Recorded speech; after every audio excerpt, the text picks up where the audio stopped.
Okay, ચાલો સરસ. આપણે ફટાફટ હાઇડ્રોજન જ્યાંથી આપણે બાકી હતું ત્યાંથી આપણે ચાલુ કરીએ, બરોબર છે. હવે હાઇડ્રોજન ફરીથી મેં કીધું એમ પ્રમાણે ઇનઓર્ગેનિક કેમેસ્ટ્રી છે. જેટલું વાંચન છે એટલું જ કરો, બીજું એક્સ્ટ્રા કોઈ કરવાની જરૂર નથી. ચાલો હવે જો ફર્સ્ટ ઓફ ઓલ શું છે, અહીંયા આપણી પાસે છે કે પ્રક્રિયા જળવાયુ. એ પહેલા આપણે ડાયરેક્ટ એસિડ સાથેની પ્રક્રિયાથી હાઇડ્રોજનનું ઉત્પાદન લઈએ. હવે પેલી વસ્તુ એસિડ છે એ કોણ બનાવે? તો સર પી વિભાગના તત્વો છે, બરોબર છે. કયા? પી વિભાગના તત્વો છે એ એસિડ બનાવે છે. એક જ મિનિટ. જે પી બ્લોક એલિમેન્ટ્સ છે, બરોબર છે, પી બ્લોક એલિમેન્ટ્સ છે એ આપણને ખબર છે કે એસિડ સંયોજનો બનાવે છે. હવે જો અહીંયા શું છે, Zn છે, એની સાથે કોણ છે? H2SO4. ઝીંક ઉપર કેટલો ચાર્જ હોય? સર ઝીંક ઉપર +2 વીજભાર, કારણ કે ઝીંકનો પરમાણુ ક્રમાંક 30, એની ઇલેક્ટ્રોન રચના શું થાય? Argon 3d10 4s2. એટલે મેક્સિમમ 2 ઇલેક્ટ્રોન ગુમાવી શકે. ડન. એટલે શું કરશે કે આની પાસેથી SO4 ઉપર -2 ચાર્જ હોય, હાઇડ્રોજન ઉપર +1 હોય, એવા 2 હાઇડ્રોજન છે એટલે +2. અહીંયા બનાવશે ZnSO4 અને અહીંયા તમને શું મળશે? H2 મળે છે. એ જ પ્રમાણે તમે આ ડાયલ્યુટેડ છે. શું છે?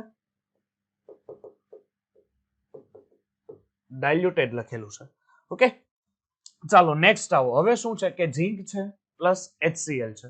હવે જો Zn ઉપર કેટલો વીજભાર છે? ફરીથી +2.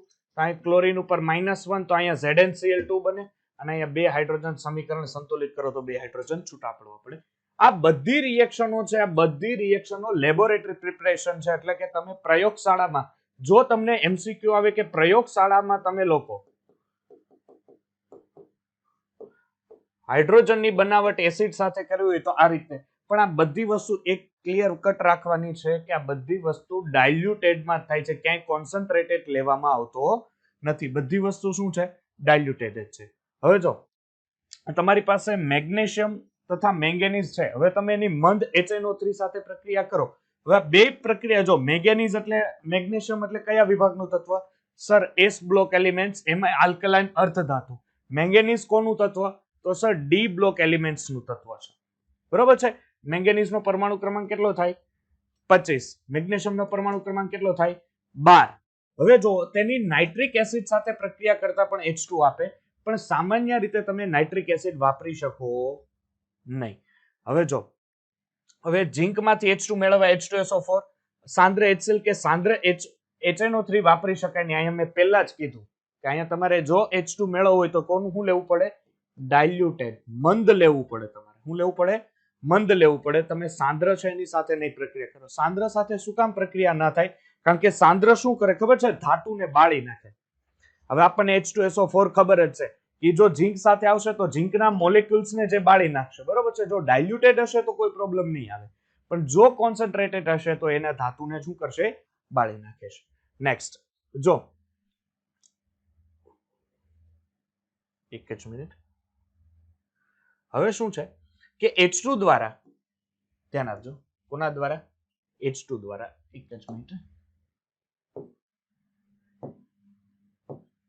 ચલો, H2 દ્વારા સાંદ્ર H2SO4 નો ભાગ SO2 માં શું થાય છે? રિડક્શન થાય છે. જે દાખલા તરીકે અહીંયા જો H2SO4 H2 સાથે એની રિએક્શન કરાવો એટલે H2 શું થશે કે અહીંથી H2O બનાવશે અને SO2 ને શું કરશે? અહીંયાથી છૂટો પડે છે. એટલે તમે રિડક્શન કરવું H2SO4 નું તો H2 નો ઉપયોગ પણ તમે કરી શકો. હવે જો સાંદ્ર HCl ધુમાયમાન હોય છે, આપણને ખબર છે. તમે લોકો સ્ટેટ ઓફ મેટરમાં ભણેલા ને, આપણે 11માં. એક તમને આઈડિયા હોય તો હું કહું, ખબર છે આપણે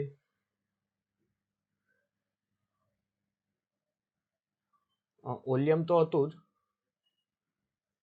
એક જ મિનિટ, હું તમને અહીંયા આ બાજુ દોરીને કહું. જો આવું એક નળી હતી, એક બાજુ એમોનિયાનું રૂનું પૂંભળું ને એક બાજુ HCl નું હતું, ખબર? એક બાજુ અહીંયા એમોનિયા અને એક બાજુ સાંદ્ર HCl. તમને ન ખબર પડે તો હજી કહી દઉં કે આ ગ્રેહામના વાયુ પ્રસરણનો નિયમ હતો. ગ્રેહામના વાયુ પ્રસરણના નિયમમાં HCl કેવું છે? ધુમાયમાન. એટલે ફ્યુમ સાથે H2 ને કોન્ટિમેન્ટ કરે છે અને ઉપરાંત ZnCl2 પણ બનાવે છે. હવે જો એક વસ્તુ છે કે સાંદ્ર HCl માં કેવું છે, અદ્રાવ્ય છે, અને ઝીંકની સપાટી પર તેનું આવરણ પ્રક્રિયાને ધીમી પાડે. ઘણીવાર શું થાય ખબર છે, રિએક્શનો કેવી હોય કે દાખલા તરીકે સાંદ્ર સાથે ને એની સાથે એની રિએક્ટિવિટી કેમ ઓછી થઈ જાય, એનું મેઇન રીઝન શું છે ખબર છે? ધ્યાન આપજો અહીંયા. જો હવે કોઈ પણ ધાતુ છે, બરોબર છે, ધ્યાન આપજો, આ કોઈ ધાતુ છે અહીંયા, કે આ સર એક ધાતુ છે. હવે તમે આને જો હવાની હાજરીમાં આમ રાખો, કોની હાજરીમાં? હવાની હાજરીમાં રાખો, એટલે શું થાય છે કે હવાનું આ સાંદ્ર, દાખલા તરીકે સાંદ્ર નાઇટ્રિક એસિડ છે આપણી પાસે, શું છે? સાંદ્ર નાઇટ્રિક એસિડ. તો એ શું કરશે ખબર દીકરા? સાંદ્ર નાઇટ્રિક એસિડ આના ઉપર ઓક્સાઇડનું પડ જમાવી દે. શું કરશે? ઓક્સાઇડનું પડ. હવે ઓક્સાઇડનું પડ એના ઉપર આવી જાય તો એની રિએક્ટિવિટી બીજા કોઈ પણ સાથે શું થઈ જાય? ધીમી પડી જાય. એ બીજા કોઈ સાથે એની રિએક્ટિવિટી આવતી નથી, એને કારણે એની રિએક્ટિવિટી શું થાય? ઓછી થાય ઘણીવાર. હવે ધ્યાન આપજો, હવે આલ્કલી સાથેની રિએક્શન છે. આલ્કલી સાથેની રિએક્શન છે એ કઈ રીતે યાદ રાખશો? અહીંયા ધ્યાન આપો.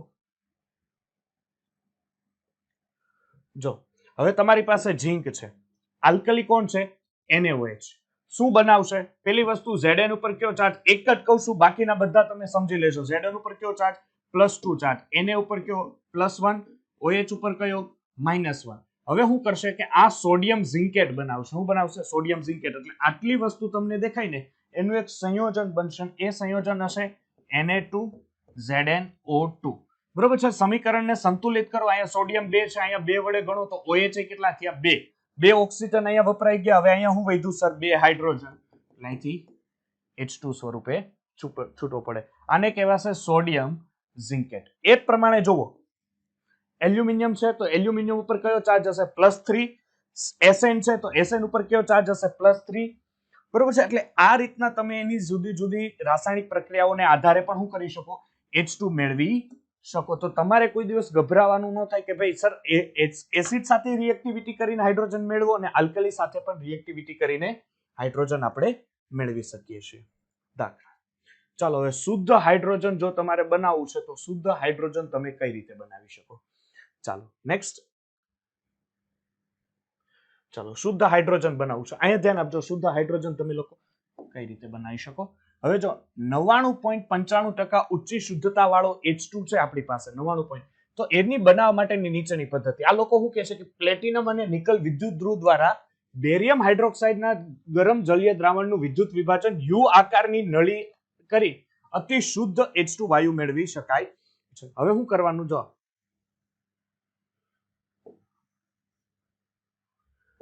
ઓકે, આ યુ આકારની કાચની નળી લીધી. યુ આકારની કાચની નળી લઈને ત્યારબાદ શું કરે કે એની અંદર 2 વિદ્યુત ધ્રુવ મૂકે. આપણે ખબર છે આવી તમે બીજે ક્યાં યુઝ કરો છો? યસ, ઇલેક્ટ્રોફોરેસિસ, સરફેસ કેમિસ્ટ્રીમાં યુઝ કરો છો. યસ. હવે શું કરે કે આ બેને ભાઈ કોઈ પણ બેટરી વડે જોડી દે. પ્લેટિનમ કે નિકલ વિદ્યુત ધ્રુવ. હવે એવું નથી લેવાનું કે આ પ્લેટિનમ ને આ નિકલ, કા 2 પ્લેટિનમ કા 2 નિકલ. હવે જો પેલી વસ્તુ ધ્યાન આપજો, પ્લેટિનમ અને નિકલ છે, આ 2 વિદ્યુત ધ્રુવ છે. આ વિદ્યુત ધ્રુવ સક્રિય વિદ્યુત ધ્રુવ કહેવાય કે નિષ્ક્રિય વિદ્યુત ધ્રુવ કહેવાય? ચાલો, હવે જો એક વસ્તુ કે આ 2 કેવા પ્રકારના વિદ્યુત ધ્રુવ છે? સક્રિય કે નિષ્ક્રિય?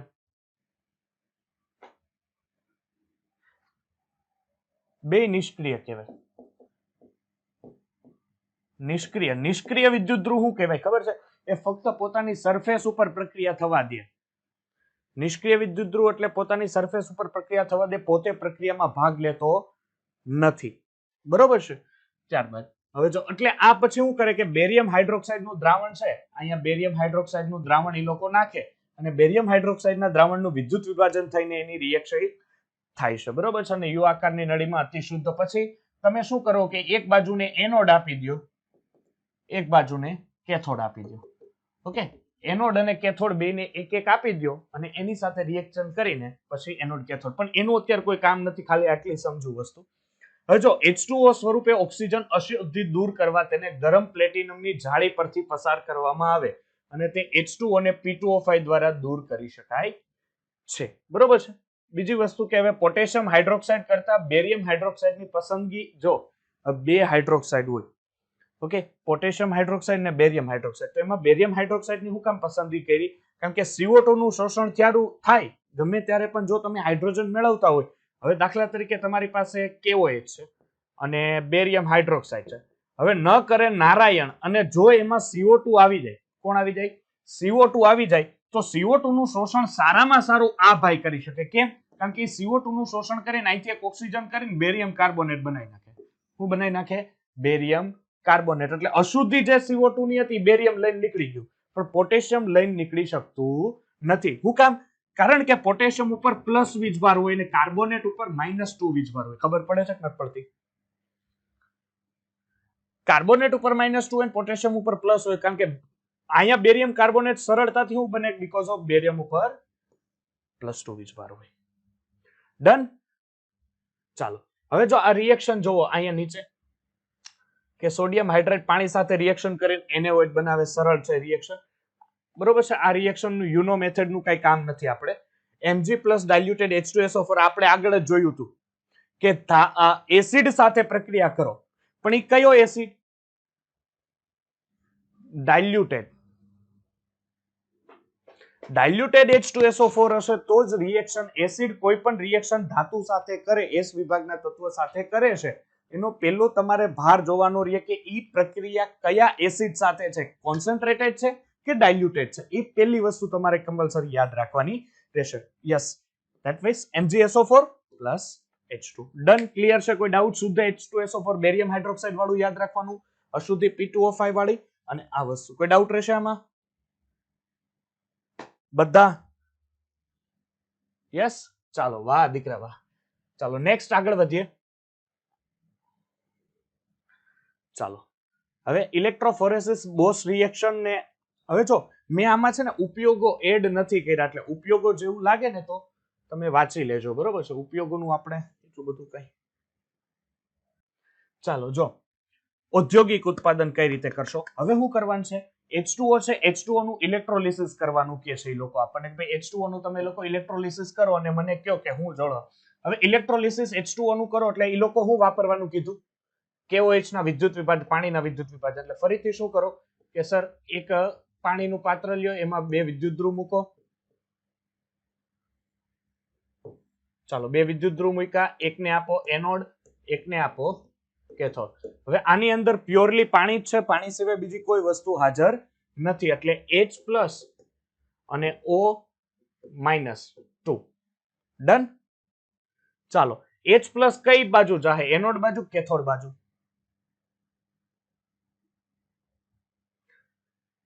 કઈ બાજુ જાય? કેથોડ બાજુ. કેથોડ બાજુ H+ જાય તો એ કેથોડ ઉપર શું થાય? રિડક્શન થાય. હા પાડો. કેથોડ ઉપર શું થાય? રિડક્શન. રિડક્શન થાય એટલે ઇલેક્ટ્રોન મેળવે. ઇલેક્ટ્રોન મેળવે એટલે આની પાસે પ્લસ વીજભાર હતો, એક મેળવીને શું બન્યો? H. એક જ મિનિટ.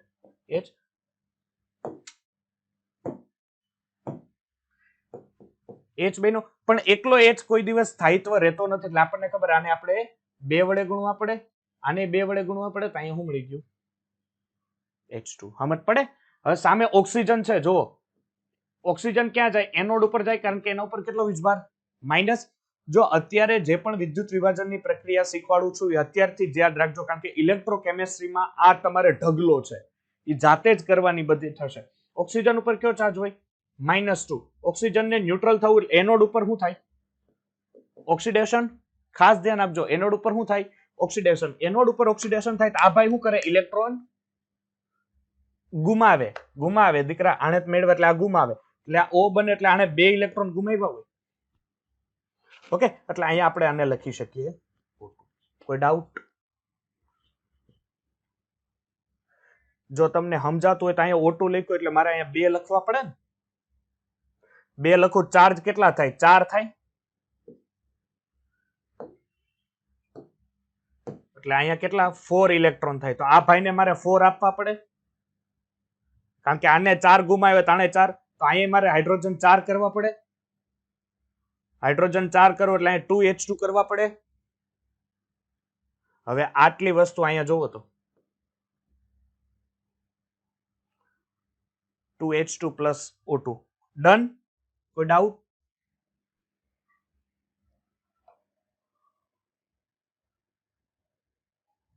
ઓકે, ચાલો હવે જો બોશ પ્રોસેસ છે કે carbon plus H2O 1000 degree Celsius અને નિકલ. આ આપણને ખબર છે, આ હેનું મિશ્રણ છે? જળવાયુ, બરોબર છે, આપણા માટે કોઈ નવું નથી. હવે જો કેટેલિસ્ટ એનો મિનિંગ શું થાય ખબર? ઉદ્દીપક. કેટેલિસ્ટ નો મિનિંગ શું થાય? ઉદ્દીપક. એટલે અહીંયા તમે આ પ્રક્રિયા કરવા માટે, જળવાયુ બનાવવા માટે તમે કોઈ કેટેલિસ્ટ નો ઉપયોગ કરેલો છે. આપણે અહીંયા કેટેલિસ્ટ તરીકે નિકલ વાપરેલો, બરોબર છે. તો નીચેની રિએક્શન છે, નીચેની રિએક્શનમાં પણ તમે કોઈ કેટેલિસ્ટ તરીકે કોઈ સંયોજન વાપરી શકો. ચાલો નેક્સ્ટ આવો. હવે જો આ બધી પ્રોસેસ છે, આ પ્રોસેસ ઉપર એક હળવી નજર મારી લો, ખાલી એમને વાંચી લો, બરોબર છે. એની કોઈ અત્યારે જરૂર નથી, કદાચ MCQ માં આવે તો જે પ્રોસેસ હતી તમને સારી બનાટ ઉપયોગમાં આવે એ કરાવ્યું છે, બાકી આના ઉપર ખાલી નજર મારી લો. ચાલો, અથવા તમારી પાસે મટીરિયલ હોય તો મટીરિયલમાં જ મારો, બરોબર છે. આમાં જો કોક એટલે શું થાય? કાર્બન, બરોબર.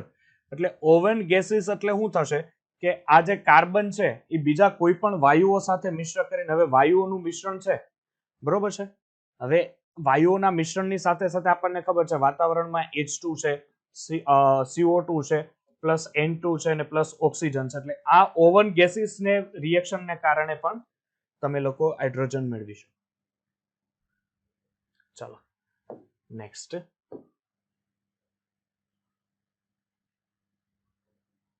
કઈ છે? નહીં, લેન્ડ પ્રોસેસ કોઈ વસ્તુ કામની નહીં, કોઈ કામની નહીં. એક્સ્ટ્રા NCERT ની બહારનું જાતું હોય ને, જો એ વસ્તુ ટચ નહીં કરતા. જેટલી વસ્તુ ઇનઓર્ગેનિકમાં જેટલું બને ને સફિશિયન્ટ કેટલું થાય કે સાહેબ જેટલું કે છે ને એટલું સફિશિયન્ટ છે, વધારે કોઈ એક્સ્ટ્રા લેવાની જરૂર નથી, બરોબર છે.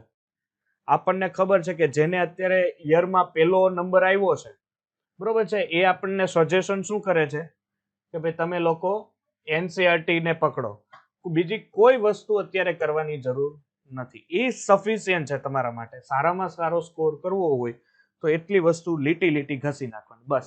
આપણે એકાદો એવો લેક્ચર રાખશું જેમાં હું તમને લીટી NCERT ની સમજાવીશ કે આ લીટીનો મતલબ શું છે ને આ લીટી. ચાલો નેક્સ્ટ. ભૌતિક ગુણધર્મ છે, કેવો છે? હવામાં જોવો તો ક્યાંય પીળો કલર દેખાય છે? નહીં. તો H2 નો કોઈ રંગ હોતો નથી, રંગવિહીન છે. બીજું શું છે કે તમે સ્મેલ કરો તો ક્યાંય અલગ સ્મેલ આવે છે? નહીં, તો એ વાસવિહીન છે. હવામાં જીભ ફેરવો તો કઈ સ્વાદ આવે છે? નથી આવતો, તો એ સ્વાદવિહીન છે, બરોબર છે. એટલે H2 નો રંગ હોતો નથી, વાસ હોતી નથી કે એનો સ્વાદ હોતો નથી. એની ઘનતા કેટલી છે? 0.08987. આ ઘનતા બહુ કામ લાગે છે. ક્યાં ખબર છે? એક સૂત્ર હતું, તમને ભણાવ્યું હતું મેં. આણ્વીય દળ is equal to 2 into vapour density, અને DH2 ના છેદમાં D ગેસીસ, એના સૂત્ર પ્રમાણે લાગુ પડે છે. ત્યારબાદ આ સિગ્મા છે, CpCv વચ્ચેનો સંબંધ એનો 1.40 છે. 1.40 શું કામ હોય? કારણ કે H2 છે દ્વિપરિમાણીય અણુ છે. H2 દ્વિપરિમાણીય અણુ છે કારણ કે એની અંદર હાઇડ્રોજનના 2 પરમાણુઓ હાજર હોય છે. પછી એના બોઇલિંગ પોઈન્ટ છે અને મેલ્ટિંગ પોઈન્ટ છે, બરોબર છે. 20.5 કેલ્વિન ને 14 કેલ્વિન એનું મેલ્ટિંગ પોઈન્ટ છે. તે સામાન્ય રીતે HCP રચના એટલે ભાઈ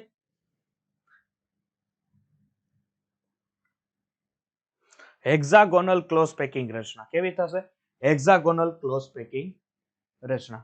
હવે હેક્સાગોનલ ક્લોઝ પેકિંગ રચનામાં સ્ફટિકીકરણ પામતો અને સોનાના વરખની હાજરીમાં એ ક્યુબિક ક્લોઝ પેકિંગ રચનામાં સ્ફટિકીકરણ પામે છે. ક્યુબિક ક્લોઝ પેકિંગ રચના એટલે શું થાય? ફલક કેન્દ્રિતમાં ધ્યાન આપજો. હાઇડ્રોજનની બંધ ઉર્જા 436 કિલો જૂલ પર મોલ છે. સર હાઇડ્રોજન છે તો આટલી મોટી ઉર્જા શું કામ? કારણ કે હાઇડ્રોજનના કદ નાના હોય. કદ નાના હોય તો એની બંધ લંબાઈ કેવી હોય? ઓછી હોય. બંધ લંબાઈ નાની હોય એટલે આ એક વસ્તુ યાદ રાખજો કે બંધ લંબાઈ proportional to 1 upon બંધ ઉર્જા. જેમ બંધ લંબાઈ વધુ એમ બંધ ઉર્જા ઓછી, જેમ બંધ લંબાઈ ઓછી એમ એની બંધ ઉર્જા વધુ, બરોબર છે. આ કમ્પલસરી વસ્તુ યાદ રાખજો કે બંધ લંબાઈ proportional to 1 upon બંધ ઉર્જા. કોઈ ડાઉટ રહેશે આમાં ભૌતિક ગુણધર્મમાં? ઓકે, ચાલો next.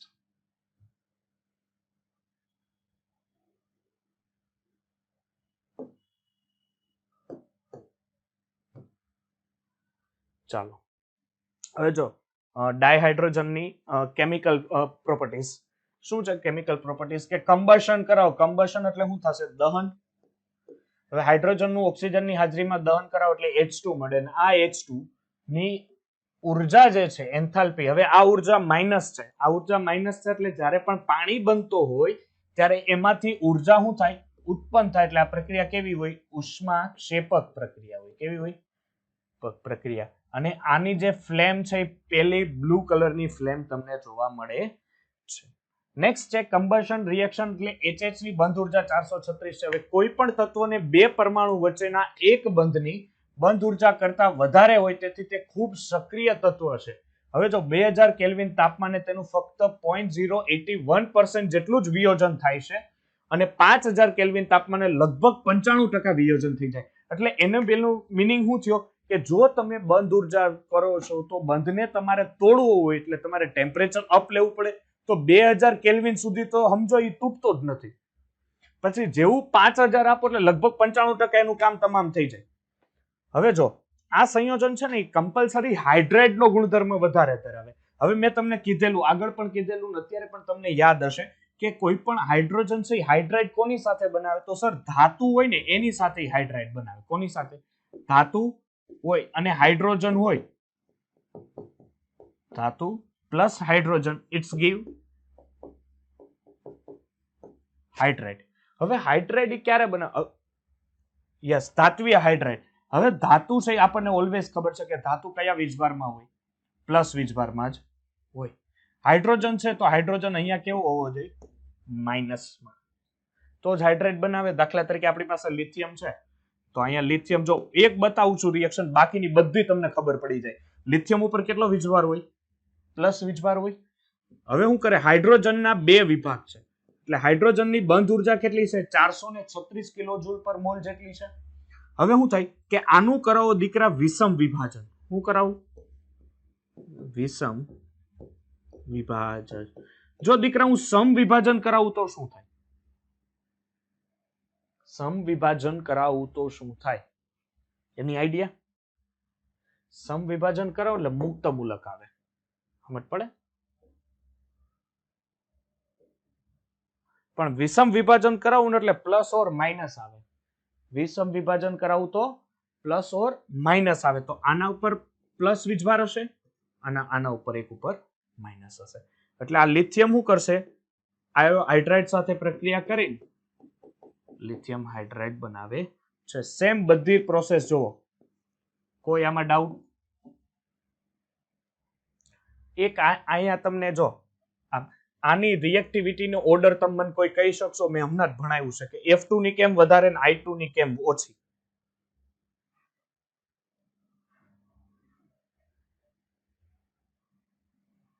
Reactivity order of halogens F2 ની કેમ વધારે ને I2 ની કેમ ઓછી? એનીવન? કોને? બંધ લંબાઈ તો I2 ની વધારે હોય ને.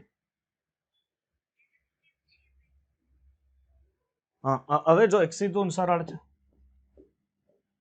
આ ફ્લોરિન છે, પછી આ ક્લોરિન છે, આ બ્રોમિન છે અને આયોડિન છે. ડન? તો આમાં સૌથી પહેલા આયન કોણ બને? આયોડિન બને. સૌથી પહેલા આયોડિન બને કે ન બને? હલો, આયોડિન બનતો હોય તો અહીંયા રિએક્ટિવિટી આયોડિનની આવી જાય ને, કારણ કે આયોડિનનો બંધ ઝડપથી તૂટે. તો ઝડપથી તૂટે રિએક્ટિવિટી એવું નહીં હોય. અહીંયા શું થશે? રિએક્ટિવિટી ઓફ આની વિદ્યુત ઋણતા ઉપર આધાર રાખશે. કારણ કે ફ્લોરિનની વિદ્યુત ઋણતા આપણને ખબર છે આખા આવર્ત કોષ્ટકમાં સૌથી વધારે, એટલે આલ્કલી તત્વ સાથે જોડાવાની એની વૃત્તિ કેવી હોય? સૌથી વધારે હોય. એટલે ફ્લોરિનની રિએક્ટિવિટી કેવી હોય છે? સૌથી વધારે હોય છે. Very good. ચાલો નેક્સ્ટ આપણે જોઈએ.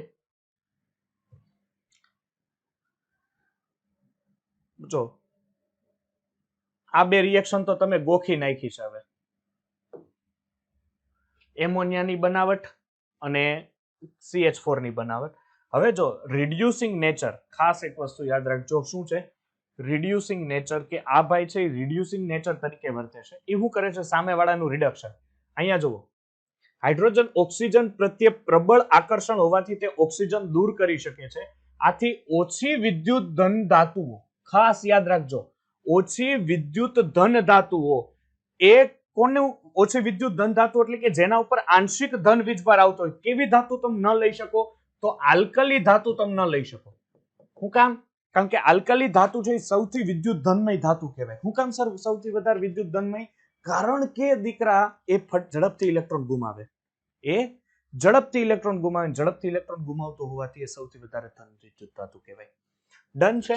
ચાલો નેક્સ્ટ. હવે જો શું છે કે કોપર, હવે અહીંયા કોપરનો ઓક્સાઇડ છે. હાઇડ્રોજન શું કરે? આનું રિડક્શન કરીને ઓક્સિજન પોતાની પાસે લઈ ગયો. ઓક્સિજન પોતાની પાસે લઈ ગયો, તાની પાસે કોપર, અને અહીંયા શું વધ્યું?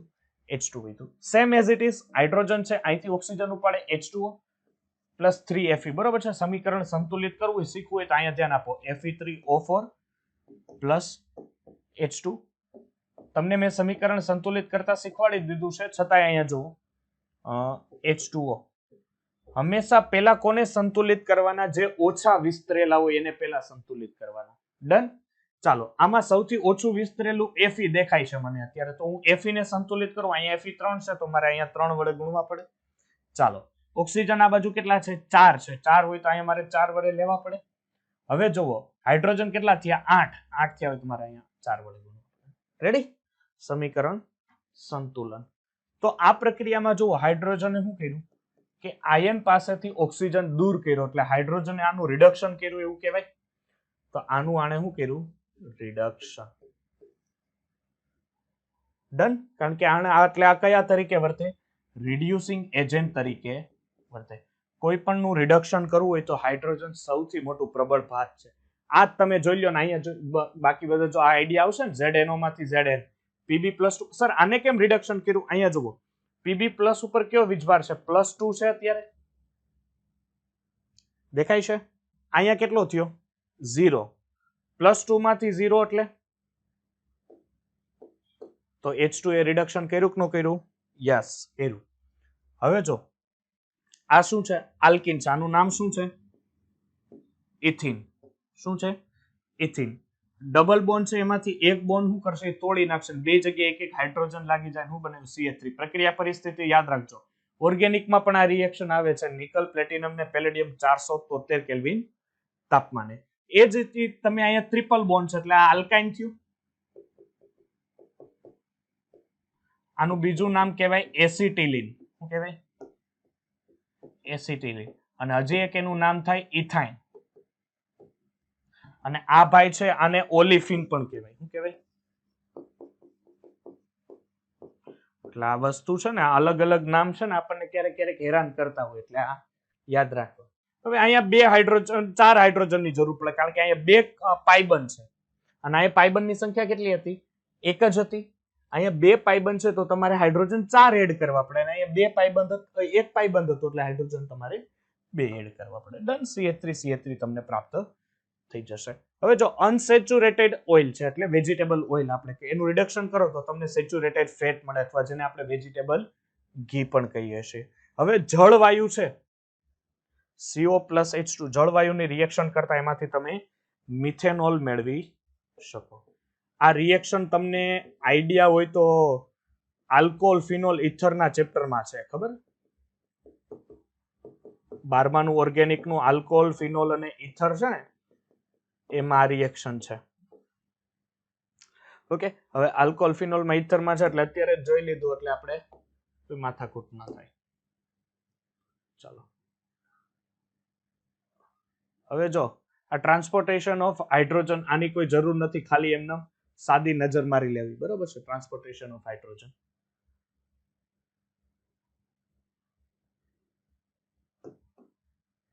ચાલો, હવે છે ભારે હાઇડ્રોજન. હવે ભારે હાઇડ્રોજન કોને કહેવાય? ખરેખર તમે આમ જોવો ને તો સૌથી વધારે હાઇડ્રોજનના સમસ્થાનિકમાં સૌથી વધારે વજન કોનો હોય?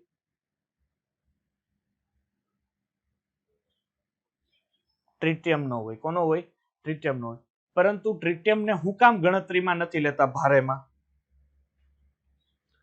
રેડિયો સક્રિય તત્વ હોય. કેવા કણોનું ઉત્સર્જન કરે?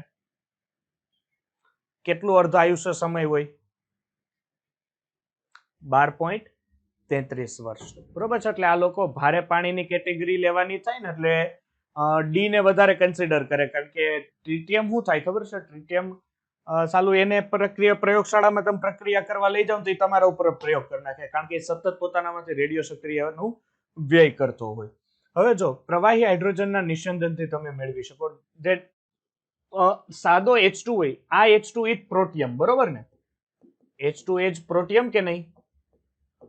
હા, જો આવી વસ્તુ છે ને ભૂલ ન થવી જોઈએ, આ માઇનર વસ્તુ છે. H2 એ જ પ્રોટિયમ, એનું બોઇલિંગ પોઈન્ટ 20.4 છે, જ્યારે આનું બોઇલિંગ પોઈન્ટ ડી હોય એનો જે સમસ્થાનિક છે એનું 23.59 છે.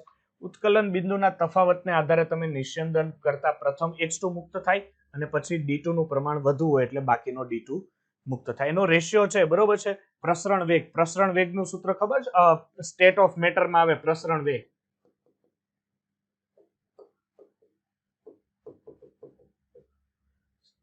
દ્રવ્યની અવસ્થા એ તો ખબર છે ને, R/1/T વાળું, કે પ્રસરણ વેગ અંતરના છેદમાં સમય. વેગ એટલે શું થાય?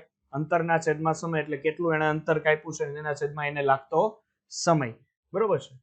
એટલે આ રેશિયો છે. આને આધારે છે ને જો આવું એક સૂત્ર બને, RH2/RD2 √MD2/MdH2. અને આને આધારે તમે લ્યો ને તો આ રીતે પણ D2, કારણ કે D એટલે ઘનતા ને DH2 because of D proportional to M હોય. તો ખબર છે ને, D proportional to શું હોય? M. એટલે એનું આણ્વીય દળ એની ઘનતા ઉપર આધારિત હોય. જેમ એના આણ્વીય દળમાં વધારો થાય એમ એની ઘનતામાં પણ વધારો જોવા મળે છે. એટલે D નું છે આણ્વીય દળ 4 હશે પેલું, અને આનું 2 હશે, બરોબર છે. 2 કરશો એટલે 2 દુ 4 એટલે √2 રહેશે. રાસાયણિક પદ્ધતિ D2 કરતા H2 વધુ સક્રિય હોવાથી તે ગરમ કરેલા કોપર ઓક્સાઇડ પરથી સામાન્ય રીતે પસાર કરો એટલે એમાંથી શું કરશે કે H2O સ્વરૂપે છૂટું પડશે અને કોપર. પણ હાઇડ્રોજન પસંદ કરતા H2 પ્રક્રિયા ઝડપથી થવાથી બાકીના વાયુ મિશ્રણમાં શું રહે છે?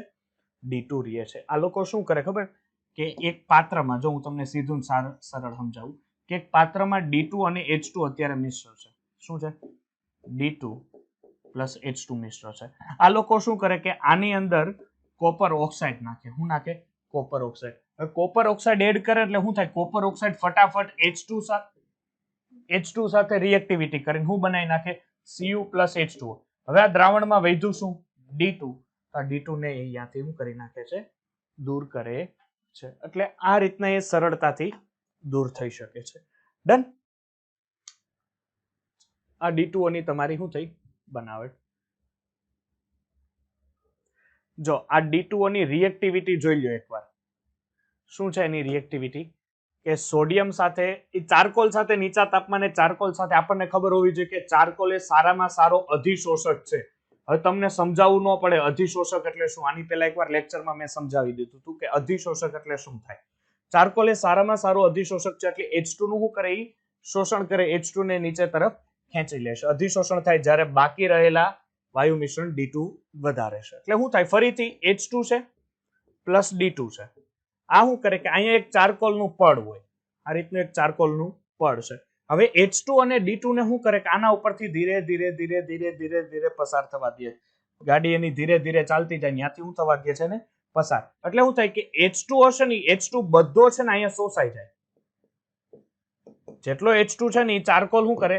શોષી લે. અને ચારકોલ જો H2 શોષી લે એટલે એને કારણે શું થાય કે હવે અહીંયા શું નીકળે? ફક્ત ને ફક્ત D2 જ બહાર નીકળે. H2 છે એ બધો શું થાય? ત્યાં શોષાઈ ગયેલો હોય. જો હવે એની રિએક્ટિવિટી જોવો D2O ની, કે સોડિયમ સાથે પ્રક્રિયા કરે. હવે કોઈ નવી વાત નથી, ખાલી H2 ની જગ્યાએ અહીંયા D2 હોય એટલે સિમ્પલ વસ્તુ થઈ કે D2 હોય તો D2 ના બે ભાગ પડે. કયા બે ભાગ પડે સર? OD માઇનસ અને D પ્લસ. રેડી ને? OD માઇનસ અને D પ્લસ ભાગ પડે. હવે OD માઇનસ અને D પ્લસ ભાગ પડતા હોય, બરોબર છે. OD માઇનસ અને D પ્લસ, તો સોડિયમ સાથે કોણ આવે? સોડિયમ ઉપર પ્લસ વીજભાર હોય તો OD માઇનસ આવે. તો અહીંયા શું બને? NOD પ્લસ અહીં D પ્લસ છે એટલે 2 વડે ગુણો એટલે અહીંયા બને D2. આ રીતના D2 મેળવી શકે. સેમ એજ રીતના રિએક્શન Fe સાથે સેમ ટંગસ્ટન. આ W એટલે શું થશે? ટંગસ્ટન. ટંગસ્ટન ક્યાં હોય મને કોઈ કહી શકે?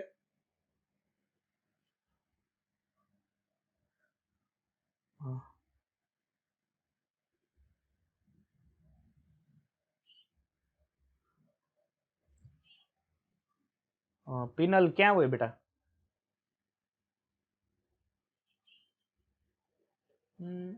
ટંગસ્ટન તો એમાં ના વપરાય. બીજું કોઈ એક નોર્મલ તમને યાદ છે, હૈયે છે પણ હોઠે નથી તમારા. સંતોષ ક્યાં હોય દીકરા?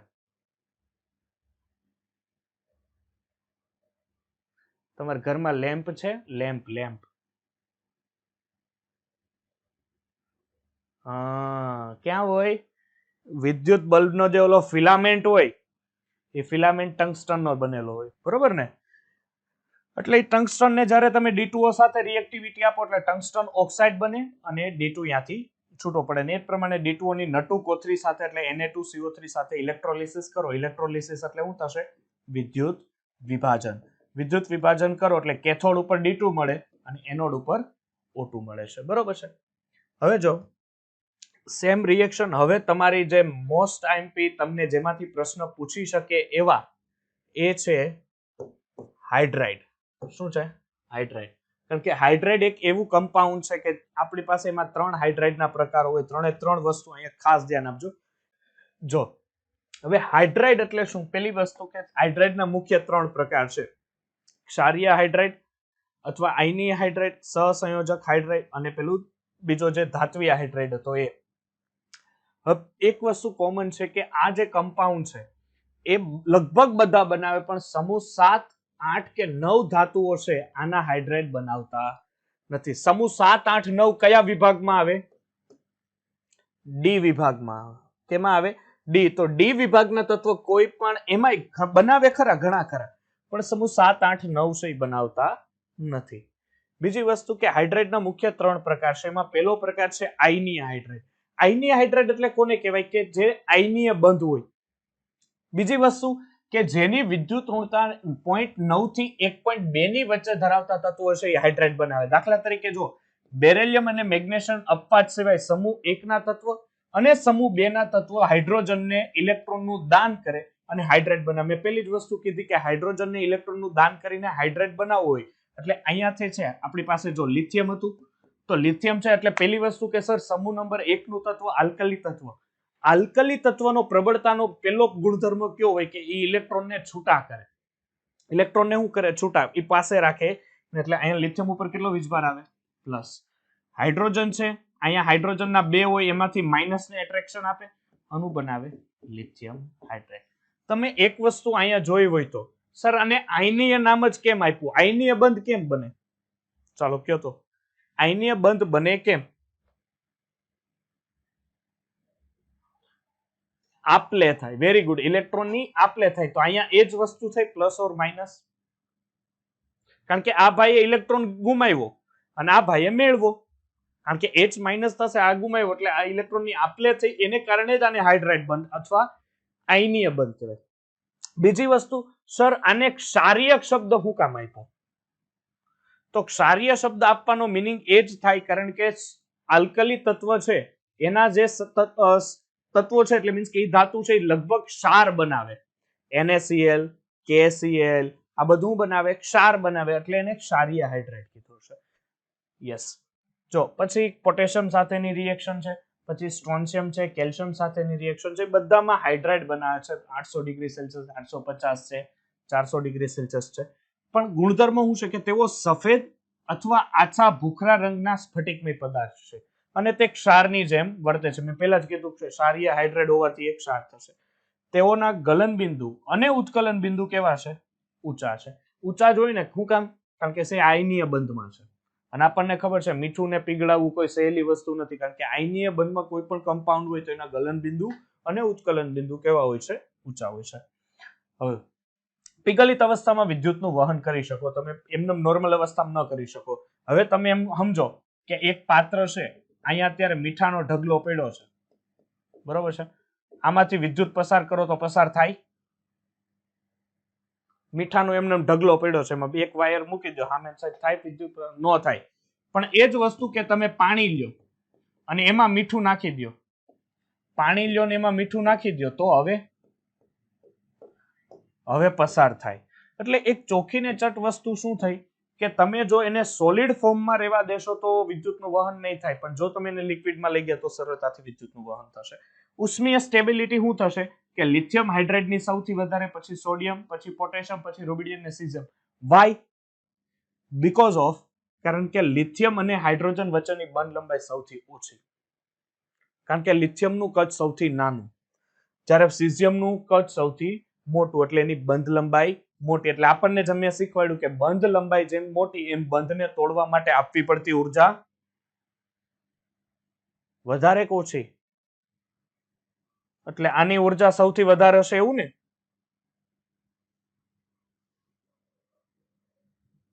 આ પાંચે પાંચમાં સૌથી વધારે બંધ ઉર્જા કોની હશે? હા, લિથિયમ હાઇડ્રાઇડ ની બંધ ઉર્જા સૌથી વધારે, એટલે તમારે બંધ ઉર્જા વધારે હોય એટલે બંને વધારે ઉર્જા આપવી પડે તોડવા માટે. તો આ બંધ સરળતાથી ન તૂટે, એટલે એની સ્ટેબિલિટી વધુ થઈ કે ન થઈ?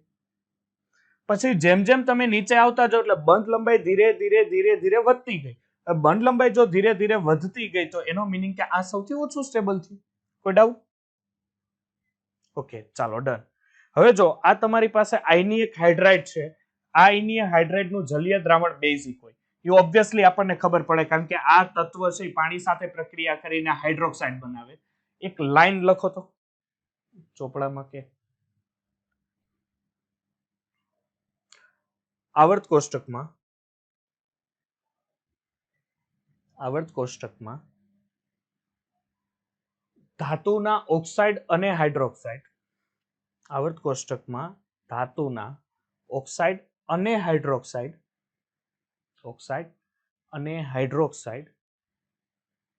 બેઝિક હોય છે. ઓક્સાઇડ અને હાઇડ્રોક્સાઇડ બેઝિક હોય છે, જ્યારે અધાતુના ઓક્સાઇડ અને હાઇડ્રોક્સાઇડ એસિડિક હોય છે.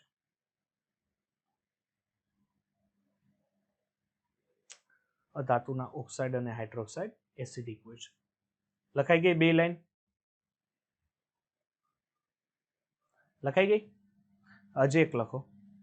આવર્ત કોષ્ટકમાં ડાબીથી જમણી તરફ જતા, આવર્ત કોષ્ટકમાં ડાબીથી જમણી તરફ જતા અધાતુ ગુણધર્મ વધે છે. આવું છે ને, આ નોટ્સ બનાવીને તમારી પાસે રાખજો. જેટલી વસ્તુ તમને મોઢે લખાવતો જાવ ને એ નોટ્સ બનાવીને પાસે રાખજો. આવર્ત કોષ્ટકમાં ડાબીથી જમણી તરફ જતા અધાતુ ગુણધર્મ વધે છે. ઓકે, ચાલો. એટલે લિથિયમ છે, લિથિયમ કઈ સાઈડ છે સર? લિથિયમ તો આવર્ત કોષ્ટક તમારી સામે આ રીતે હોય તો લિથિયમ અહીંયા આ હાથ ઉપર હોય, એટલે આલ્કલી તત્વ થયું. તો આલ્કલી તત્વ થયું લિથિયમ, તો એનો હાઇડ્રોક્સાઇડ ઓબ્વિયસલી કેવો હશે? બેઝિક હશે. ઓકે, ઉષ્માક્ષેપક હોવાથી ઉત્પન્ન થતો H2 પણ સળગી જાય. એટલે અહીંથી તમે આ પ્રક્રિયા કરો એટલે H2 જ અહીંથી બહાર નીકળે, એ પણ શું થાય? નીકળી જાય. હવે MH છે, O2 સાથે રિએક્શન કરીને M2O પ્લસ H2O તમને આપે છે. થોડુંક આપણે એને નીચે લઈ લઈએ. અહીંયા જો આ બધી એની રિએક્ટિવિટી છે. લિથિયમ હાઇડ્રોડેટ પાણી સાથે પ્રક્રિયા કરે, LiOH. સોડિયમ હાઇડ્રાઇડ પાણી સાથે પ્રક્રિયા કરે. આ કઈ રીતની પ્રક્રિયા છે હું તમને એક પ્રક્રિયા બતાવી દઉં, બરોબર છે? પછી તમે જાતે જોઈ લેજો, બાકીની તમને આઈડિયા આવી જશે. સોડિયમ ઉપર કયો વીજભાર હોય? પ્લસ વીજભાર હોય. હાઇડ્રોજન ઉપર કયો વીજભાર હોય? માઇનસ હોય.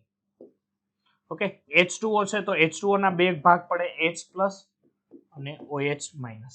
હવે જો આ જે રાઉન્ડ કર્યું Na અને OH, શું બનાવ્યું? NaOH. અને H પ્લસ અને H માઇનસ શું બનાવ્યું? H2.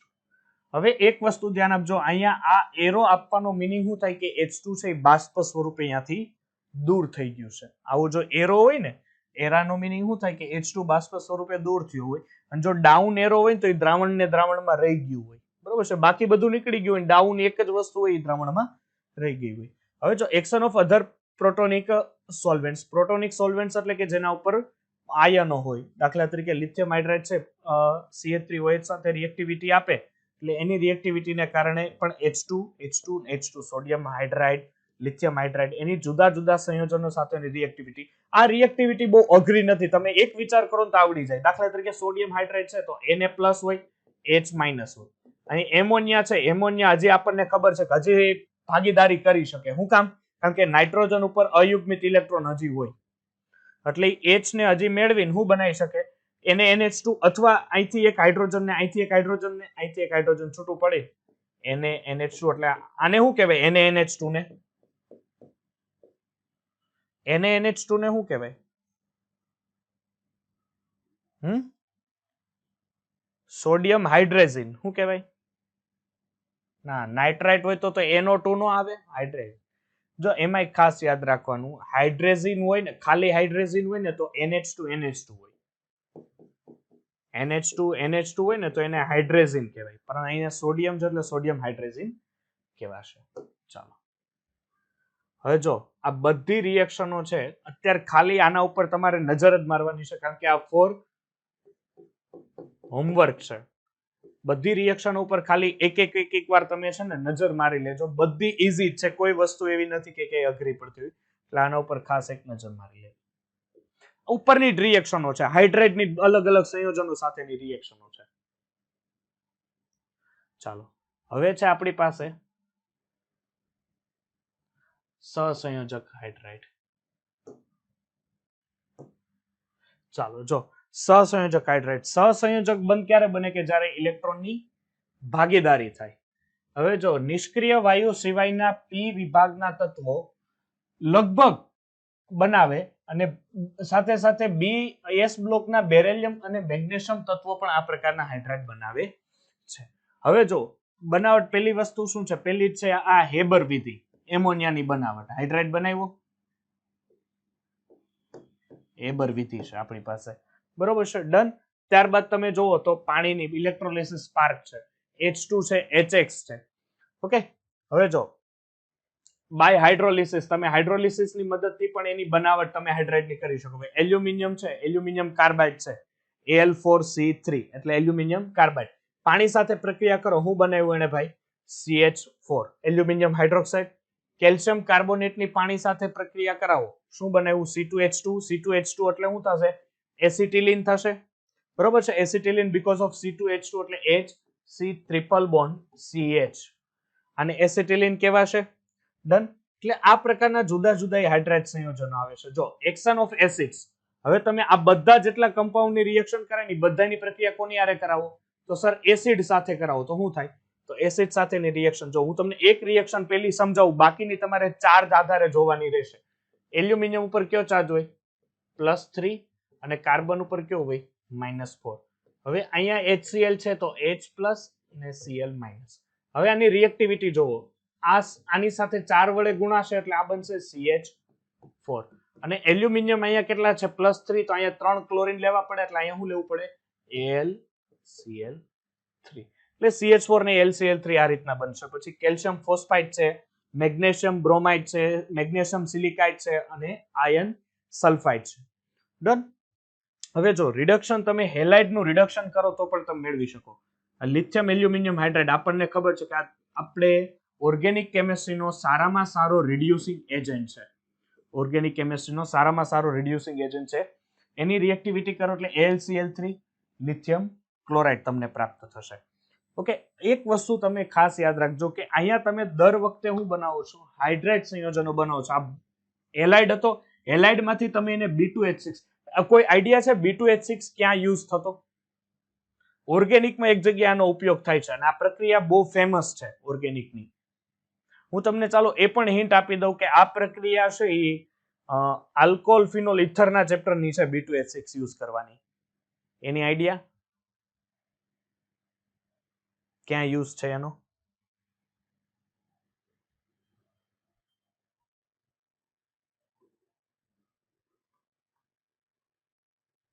નો આઈડિયા?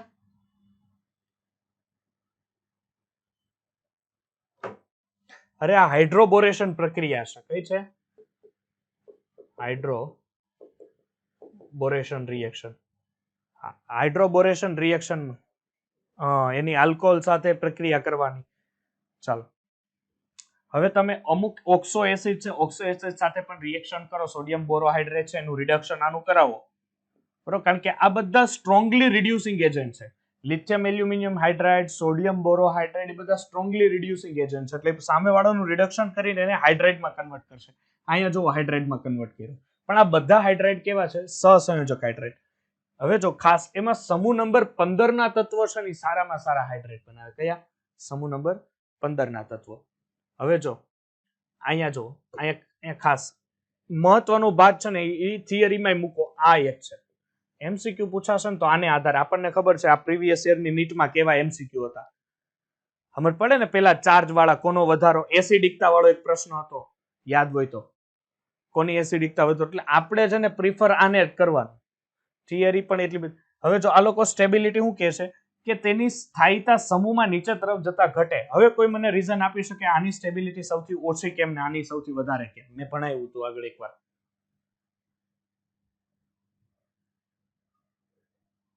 યસ, આની બંધ લંબાઈ સૌથી વધારે, આની બંધ લંબાઈ સૌથી ઓછી. એટલે આની બંધ લંબાઈ જો સૌથી વધારે હોય તો બંધને તોડવા માટે તમારે ઓછી, એટલે એને જો જરીક પણ થોડીક પણ હીટ મળશે એટલે તરત જ એ બંધ શું થશે? ત્યાંથી તૂટી જશે. ઓકે, આ સ્ટેબિલિટીનો ક્રમ છે. હવે જો હવે એની અંદર જ એક બીજી વસ્તુ કે સહસંયોજક હાઇડ્રાઇડના પ્રકાર. ફર્સ્ટ પ્રકાર શું છે કે સહસંયોજક હાઇડ્રાઇડનો ઇલેક્ટ્રોન ઉણપ ધરાવતો હાઇડ્રાઇડ, એટલે કે એવો હાઇડ્રાઇડ હોય કે જેમાં ઇલેક્ટ્રોન ઘટતા હોય. શું થતું હોય? ઇલેક્ટ્રોન ઘટતા હોય. તો અહીંયા ખાસ ધ્યાન આપજો. યસ યસ બોલો. ચાલ જો હવે અહીંયા બેરેલિયમ છે, મેગ્નેશિયમ છે તથા સમૂહ 13 ના તત્વો બનાવે છે. તેઓ મધ્યસ્થી પરમાણુ અને અષ્ટક રચના કરતા ઓછા ઇલેક્ટ્રોન. બોરોનનો પરમાણુ ક્રમાંક કેટલો થાય દીકરા? 5 કે 4? 5. Very good. 5. એની ઇલેક્ટ્રોન રચના શું થાય? 1s2 2s2 2p1. Done. Okay, ચાલો. બોરોન શું કરે છે કે 3 હાઇડ્રોજન સાથે, હવે બોરોનની બાહ્યતમ કક્ષામાં તમે જોઈ શકો અહીંયા 3 ઇલેક્ટ્રોન છે, દેખાય છે? બોરોનની બાહ્યતમ કક્ષામાં કેટલા ઇલેક્ટ્રોન છે? 3. 1, આ 2 અને આ 3. હવે શું થાય છે કે અહીંયા 3 હાઇડ્રોજન આવે છે, BH3 બનાવે છે. ધ્યાન આપજો, 3 હાઇડ્રોજન આવે છે, એટલે એક હાઇડ્રોજન અહીંયા, એક હાઇડ્રોજન અહીંયા અને એક હાઇડ્રોજન અહીંયા. ડન. 3 હાઇડ્રોજન આવ્યા. એક જ મિનિટ. આ 3 હાઇડ્રોજન, એટલે આ 3 આ હાઇડ્રોજનનો ઇલેક્ટ્રોન, આ હાઇડ્રોજનનો ઇલેક્ટ્રોન અને આ હાઇડ્રોજન. ડન. હવે શું કરશે કે આ બધાય 3 બંધ બનાવ્યા. હવે તમે લુઈસ અભિગમ પ્રમાણે વિચારો તો લુઈસ અભિગમ પ્રમાણે જો હાઇડ્રોજનનું અષ્ટક પૂરું થઈ ગયું, કોસેલ લુઈસ અભિગમ, આ બાજુ આ હાઇડ્રોજનનું પૂરું થઈ ગયું, આ હાઇડ્રોજનનું પૂરું. હવે બોરોનનું પૂરું કરવા જાવ તો બોરોનના કેટલા ઇલેક્ટ્રોને પૂરું થયું? 6 જ થયા ને. અષ્ટકમાં કેટલા ઇલેક્ટ્રોન હોય? તો આની પાસે ઇલેક્ટ્રોનની ઉણપ છે, છતાં એ સ્ટેબલ છે, એટલે આને ઇલેક્ટ્રોન ઉણપ ધરાવતા હાઇડ્રાઇડ કહેવાય. પડશે સમજ કે નહીં પડે? ચાલો, એલ્યુમિનિયમનું સેમ ઇઝ ઇટ ઇઝ જ થશે. એલ્યુમિનિયમમાં બાહ્યતમ, કારણ કે એલ્યુમિનિયમનો પરમાણુ ક્રમાંક કેટલો થાય? 13. ઇલેક્ટ્રોન રચના શું હોય? 1s2 2s2 2p6 3s2 ને 3p1. આ એની ઇલેક્ટ્રોન રચના હોય. તો એ બાહ્યતમ ક્રમાંક એ જ વસ્તુ. હવે બેરેલિયમમાં જુઓ, બેરેલિયમનો પરમાણુ ક્રમાંક કેટલો હોય? 4. ઇલેક્ટ્રોન રચના શું હોય? 1s2 2s2. ઓકે, પણ છતાંય સાહેબ એ ભાગીદારી આપે છે, એટલે એનો મિનિંગ કે એને 2 ગુમાવ્યા હોય ઇલેક્ટ્રોન. તો અહીંયા બેરેલિયમ છે, એની બાહ્યતમ કક્ષામાં અહીંયા 2, અહીંયા 2. ઓકે, અને હજી તમે જોવો ને તો સર આ હાઇડ્રોજનની કેમ પૂરી થઈ ગઈ? કારણ કે એમાં એક જ 1s કક્ષક હોય. પણ અહીંયા છે ને બેરેલિયમનું અષ્ટક પૂરું, કારણ કે એની હજી પાસે 2p હોય, એટલે 2p હોય છતાં એ અષ્ટક 8 પૂરું કરવું જોઈએ. જો 2p કક્ષક હોય તો 8 પૂરું કરવું જોઈએ, પણ અહીંયા 8 થાય છે સાહેબ. 8 કઈ મેળ જ નથી પડતો. શું કામ? કારણ કે હાઇડ્રોજન પોતાનો એક એક ઇલેક્ટ્રોન લઈને આવ્યા, કઈ ભેગું થયું.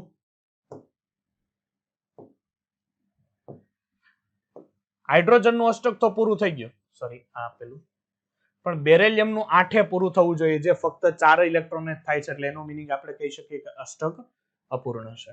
ચાલો નેક્સ્ટ. હવે કેવું છે કે પૂરતા ઇલેક્ટ્રોન ધરાવતા હાઇડ્રેટ. હવે કાર્બન છે, કાર્બનનો પરમાણુ ક્રમાંક કેટલો?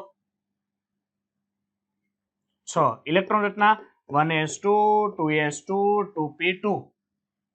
ડન. હવે કાર્બન ઉત્તેજિત અવસ્થામાં જાય એટલે 2p3 બનાવે. તો કાર્બનની બાહ્યતમ કક્ષામાં કેટલા ઇલેક્ટ્રોન હોય?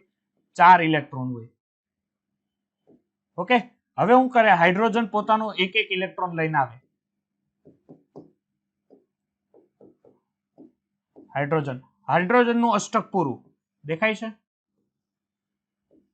અને આ બાજુ આમ ગણીએ ને તો કાર્બનનું અષ્ટક એ પૂરું, કારણ કે 8 ઇલેક્ટ્રોન આવી ગયા. ફિનિશ થઈ ગયું.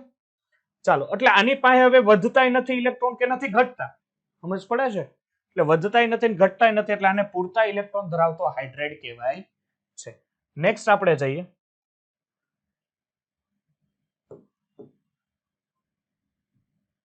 ચાલો, હવે ઇલેક્ટ્રોન સમૃદ્ધ. ઇલેક્ટ્રોન સમૃદ્ધ એટલે શું કહેવાય? કે એની પાસે છે એની કરતા વધારે હોય, ઇલેક્ટ્રોન વધારે હોય.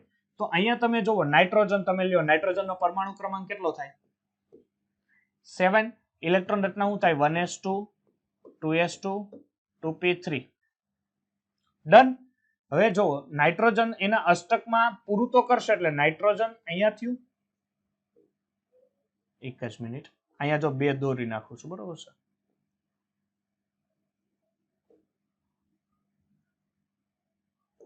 હાઇડ્રોજન હાઇડ્રોજન હાઇડ્રોજન, અને આની પાસે હજી જો અહીંયા 2 ઇલેક્ટ્રોન હોય, દેખાય છે? કારણ કે આ જે આ 2p3 તો આવી ગયા. કઈ રીતે? જો આ 2p3 છે એટલે હુન્ડના નિયમ પ્રમાણે બધા સિંગલ સિંગલ હોય, પછી હાઇડ્રોજનનો એક એક આવે એટલે ડબલ ડબલ થયા. છતાંય 2s2 ની ભાગીદારી હજી એની પાસે ખાલી પડી રહી, એટલે વધારાના ઇલેક્ટ્રોન હજી એની પાસે છે, જે અગાઉ ભાગીદારીઓ કરી શકે છે. તો આ 3 હાઇડ્રેટમાં ખબર પડશે, આઈડિયા આવશે કે પૂરતા કોને કહેવાય, સમૃદ્ધ કોને કહેવાય, અને અપૂરતા કોને કહેવાય. કોઈ ડાઉટ રહેશે? ઓકે, ચાલો. હવે છે ધાત્વીય હાઇડ્રેટ. આ તો ખાલી તમારે આના ઉપર નજર મારવાની છે, થિયરિકલ જ છે. કે ધાત્વીય હાઇડ્રેટ સમૂહ 7, 8 અને 9 ના ડી અને એફ વિભાગના ધાતુ તત્વો આ પ્રકારના હાઇડ્રેટ બનાવે છે. સિવાયના, ખાસ એક બીજી વસ્તુ, સિવાયના કયા? સમૂહ 7, 8, 9. આ સમૂહ 6 માં ફક્ત ક્રોમિયમ જ આ પ્રકારનો હાઇડ્રેટ બનાવે. એટલે સમૂહ 6 ને આમ આખો ન નકારી શકાય, પણ એમાંથી એક ક્રોમિયમ એક એવો છે જે આ પ્રકારના હાઇડ્રેટ બનાવે. અને આ જે વચ્ચે ગેપ પડે છે, આ ગેપને હાઇડ્રાઇડ ગેપ કહેવાય છે. આ યાદ રાખજો, એમસીક્યુ માટે એમપી છે કે હાઇડ્રેટ ગેપ કયો છે. તો સમૂહ 7, 8 અને 9 છે એ તત્વ સહ આ ધાત્વિક હાઇડ્રેટ બનાવતા નથી, એટલે એને હાઇડ્રેટ ગેપ કહેવાય. આ સંયોજનો હાઇડ્રોજન આયનીય સ્વરૂપે બદલીને પરમાણ્વીય સ્વરૂપે આંતરલીય સ્થાનમાં જોડાઈ જાય. કયા સ્થાને? પરમાણ્વીય આંતરલીય સ્થાનમાં જોડાય. હવે આ કેવું હોય ખબર છે? આ કયા પ્રકારના હાઇડ્રેટ હોય? કે અહીંયા દાખલા તરીકે તમે જુઓ. ઓકે, હવે આ મોટા મોટા ડી અને એફ બ્લોક એલિમેન્ટ્સ હશે, તો એના તો તત્વો છે મોટા મોટા જ હશે આ રીતના.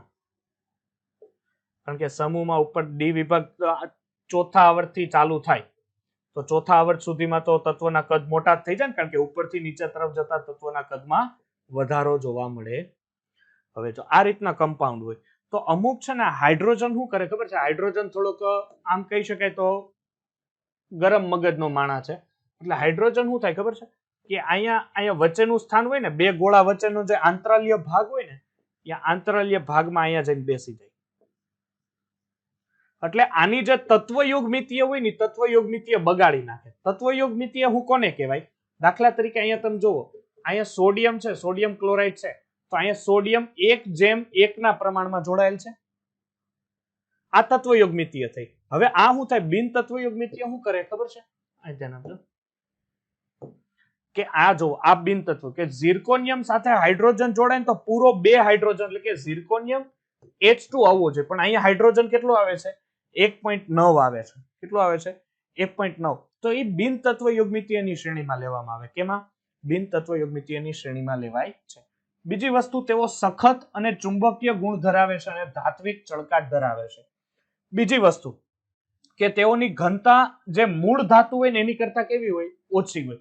દાખલા તરીકે આ ઝિર્કોનિયમ છે અને આ ઝિર્કોનિયમ હાઇડ્રાઇડ છે, તો આની મૂળ ધાતુ કરતા આની ઘનતા કેવી હોય? ઓછી હોય. એટલે આની ઘનતા વધારે હોય ને આની ઘનતા ઓછી હોય.